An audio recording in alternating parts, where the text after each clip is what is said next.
About a year ago, I was watching a webinar that was designed to help small businesses be successful. And one of the things in the webinar that was probably about a couple minutes in was it said, don't outsource your social media and don't spend money on social media. And I thought, this is a failing strategy.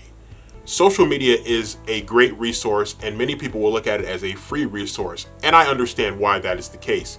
However, to properly leverage your social media, it requires an investment of a kind.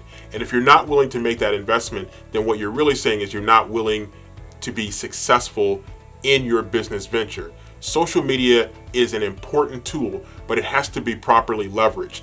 If you're not properly leveraging your social media, you could be spinning your wheels for nothing, or worse, you could be doing more harm than good with an ineffective social media strategy.